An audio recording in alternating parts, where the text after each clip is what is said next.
Okay, we're in a new video. So let's talk a little bit about what we got here.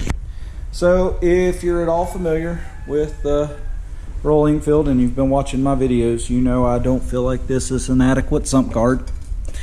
So I have ordered the Royal Enfield version, and I've laid out the tools Royal Enfield requires for this job.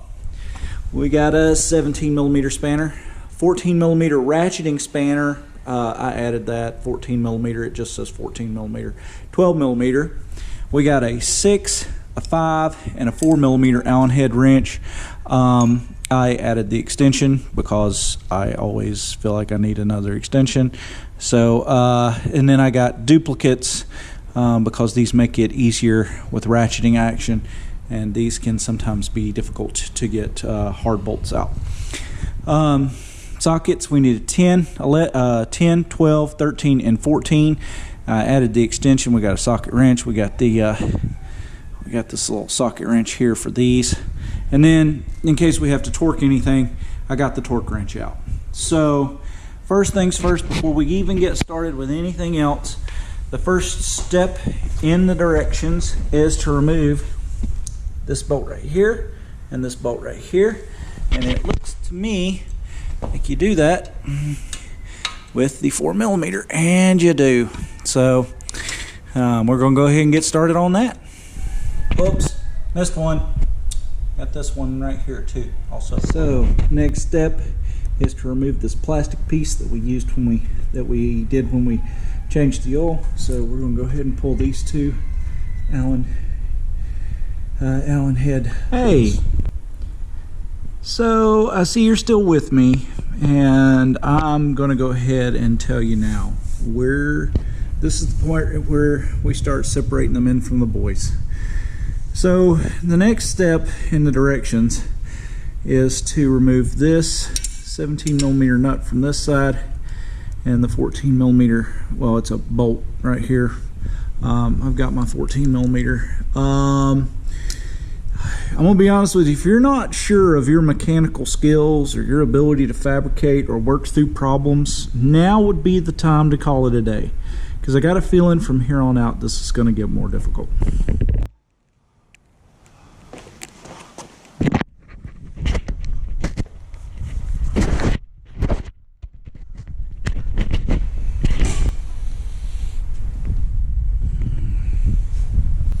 Well, I did a real good job when I didn't check my surroundings, and that is the GoPro glass. So I'm still recording with my GoPro, but the glass busted out as my front wheel ran over top of my GoPro. So we're still following along. Had to stop and fix that, but we'll continue trucking along. Seems like every time I put this thing up on the center stand, I break something. Okay, continuing on with our video, in your little baggie right here, you will see some of these clips. I'm not going to show you like the directions do, because it's a real pain in the butt the way they do it, but these clips are going to go right here. So if you're looking at your kickstand, or if you're looking at your center stand, there's a bracket right here that the old plastic bracket went right up in here. After you tuck this hose into it, you're going to put these clips right here so that you can be able to screw something into them. Just kind of wanted to give you a heads up. So these are going to be installed like this, with the closed off end towards your rear tire, and with the bump piece right here, this protrusion at the top, and then you just push them in from the back and they clip right in just like that, and there you go. That's what they look like installed on that piece right there.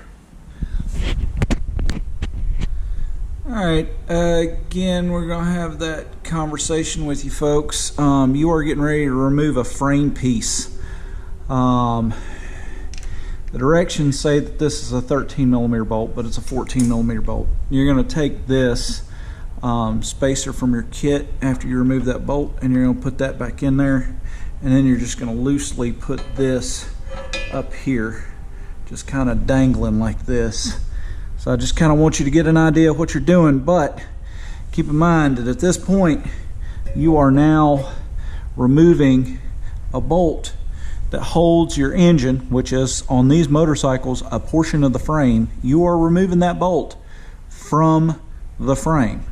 So make sure that you follow the directions closely. Kind of wanted everybody to get an idea of what I'm doing here. All right, so here's the spacer that comes with the kit. Put that in here. Here is the actual piece of the rally guard. We'll put that in there, and then I'm just gonna, it says very specifically that we're gonna hand tighten this. So I am putting this in, and I'm putting it hand tight. I've already got it in there enough to know that the engine's not moving in the frame, which is my biggest concern right now. I don't like when the engine's an integral part of the frame and I start removing frame bolts, but I'm nervous. But at this point, so far, it's going as the directions say it should. Okay, so I wasn't nervous enough, but this bolt, keep in mind, this is the bolt that comes out. This bolt is too long. So I went back over to my parts kit. I got the shorter bolt, which, if you remember, is about 110 millimeters. And I put that in. It is, at this point, just kind of hand tight in here, nothing crazy. So I know that the next step is to remove that other side. I'm very nervous at this point that this is just going to be a bad install, and I'm going to be run into Lowe's and stuff to get bolts to fabricate to go in here, and hopefully bolts that are stronger than what came with the kit. But here we go. This part's done. Okay, at this point in the install, you know, bring the sump guard that you haven't tightened down fully yet back here to where you installed those clips earlier, and you're going to use the larger set of washers that you have in your packet, along with these little boogers, to put the nut in like this. I hope I'm getting a good enough shot of that for you. And then you're gonna attach. Not gonna lie with you, I'm feeling very uncomfortable about this. The next thing on the agenda to remove is these three 6mm hex head or Allen key bolts. One right here, and then one right here down under your foot peg. I don't know if there's going to be any production differences on bikes, but on mine I had to get an adjustable wrench and put it on the back side of this one.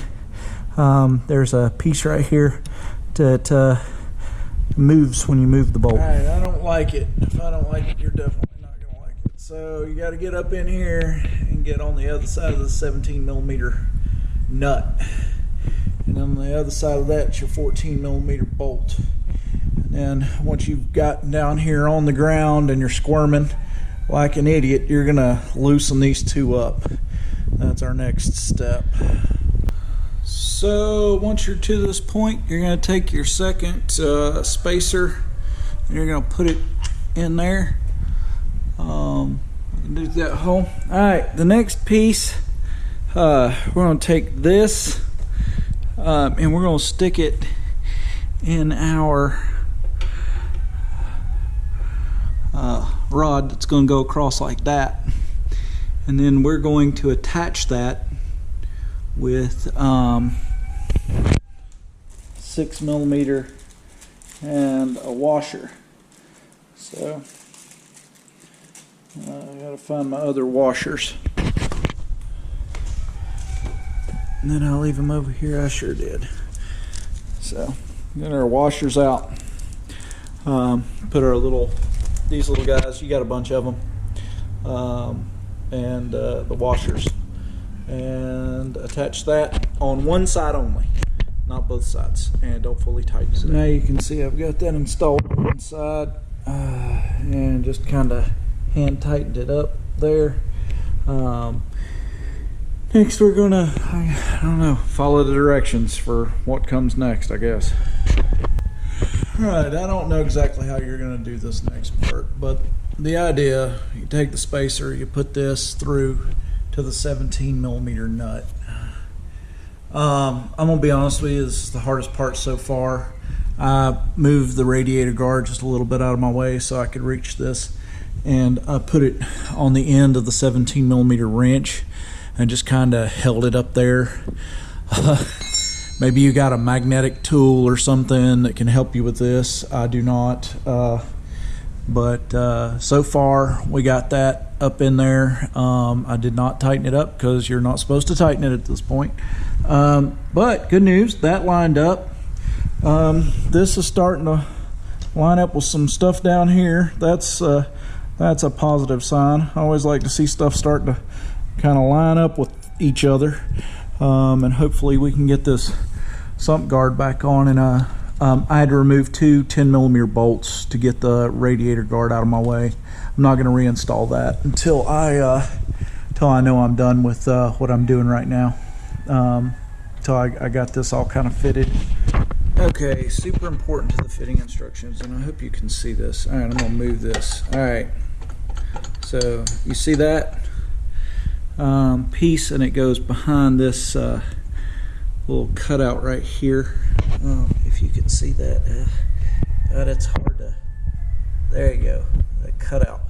This piece goes behind it, and then you take the 10mm and you put that in there, and that stays on that. You have not tightened these yet, so you got these two. You can go ahead and get them put on with their 12mm washers, hand tight. This piece still hand tight at this point. All right, so now we're gonna start getting this put together. Feels like put together. So I'm gonna go ahead and put this bolt in here, and maybe you can get some idea of what I'm talking about if I do it. So there we go. Yeah, there. That's a little easier to see, and it goes like this. And this is gonna go back like this, but you can't get to this without removing this. Once you've got this installed, you can start tightening everything up. This is a 10mm. It gets torqued down to 18 pounds. Next is going to be this one, and we need to make sure we're doing this correctly. So you're going to put the 17mm on the other side, 14mm on this side. You're going to torque this puppy down to 60 Nm, or and the conversion factor is 0.73. So 43.8 foot-pounds. So we'll round that up to 44 foot-pounds. All right, everything's torqued down to spec, 44 foot-pounds, 18 foot-pounds. All right, those two are tightened up, and then we're going to go to the other side. A few scratch and dings from my garage floor. That's fine, because it's going to probably get a lot more than that when we're on the Trans Taiga. All right, so come over here, and we're going to be tightening these two down here down. These are already tightening, and we're going to tighten that one up. I'm going to check the foot-pounds on that, and then I'll start the video. This one on this side, 13 Nm, or 13 foot-pounds. No, that's not right. That's 32 foot-pounds. Sorry, I was looking at the number 13 there. 32 foot-pounds, 45 Nm. And then we've got that and the other side, and I am hoping, beyond all hope, I can reassemble this piece, and then we can get to installing this bash plate.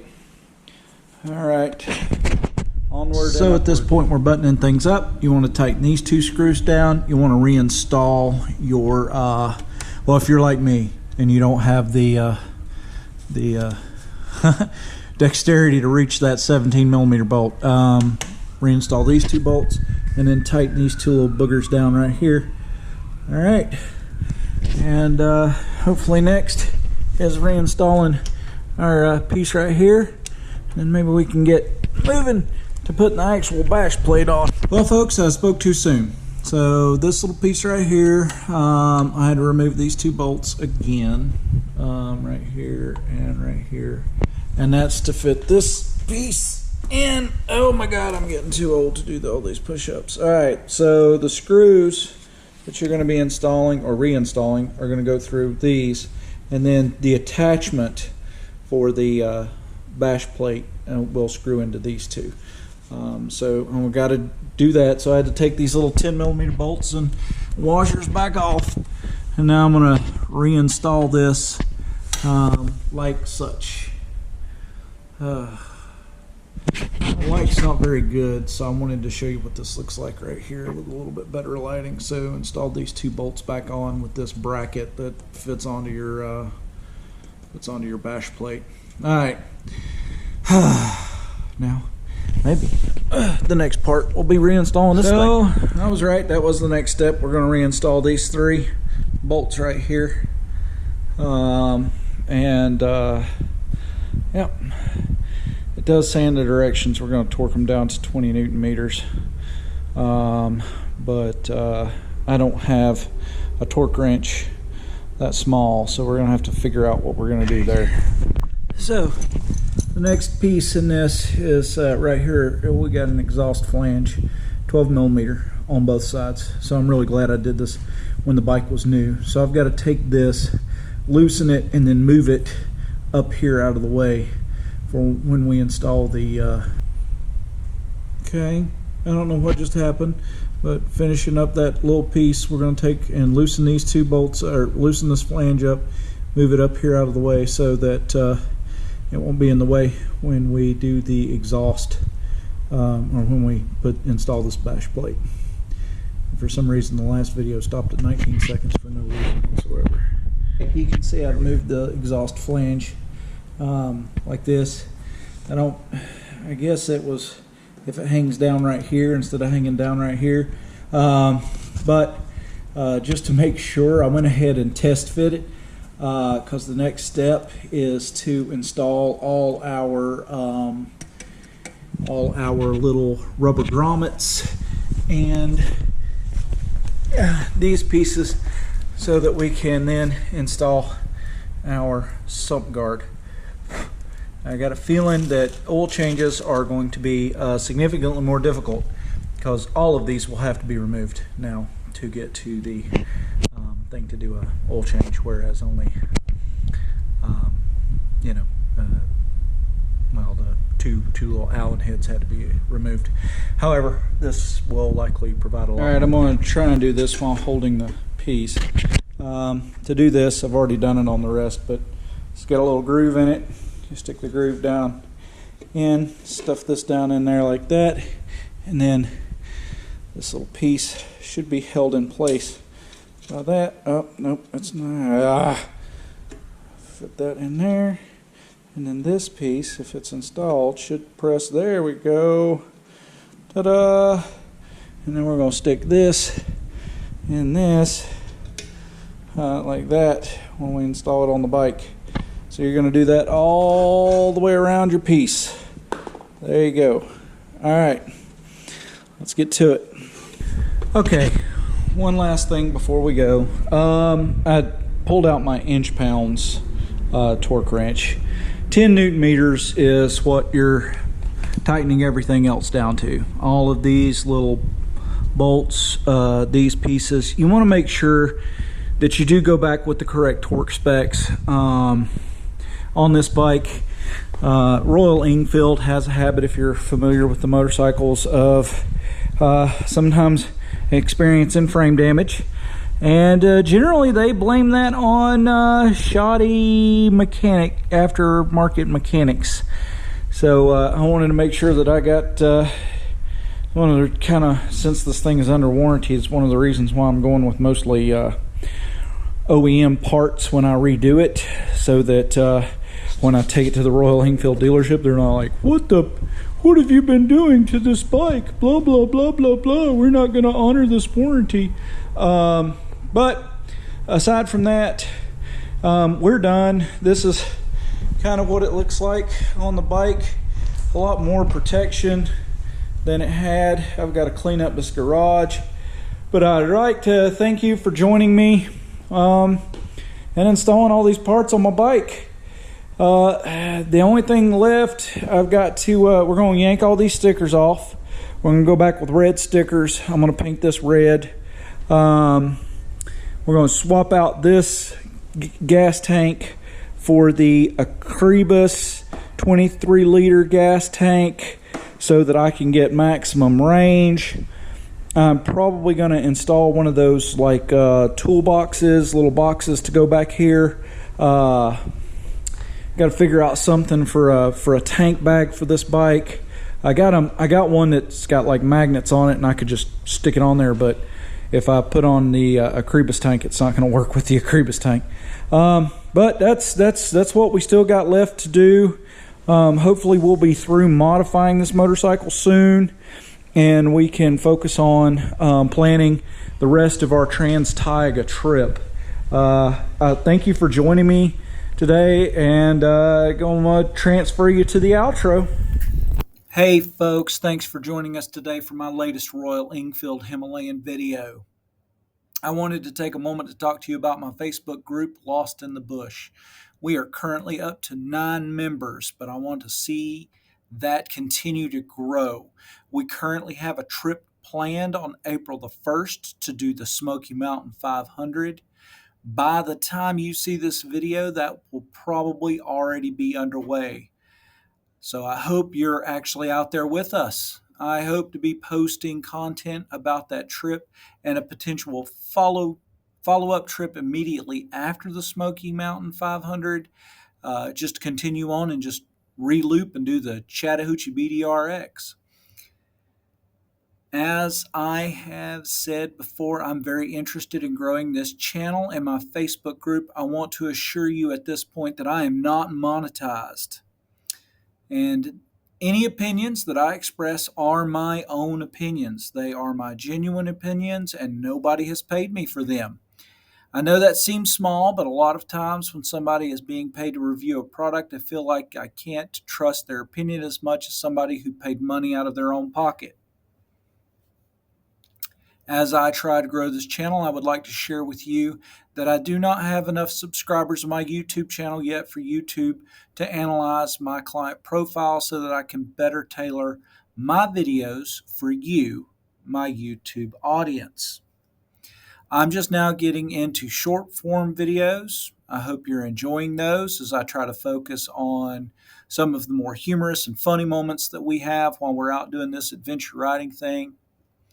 Anyway, before I go, I would like to invite you to like this video, comment on this video, good or bad, just please be constructive, and please, please, please subscribe to this channel and stay on board with me as I do my dead level best to continue to improve.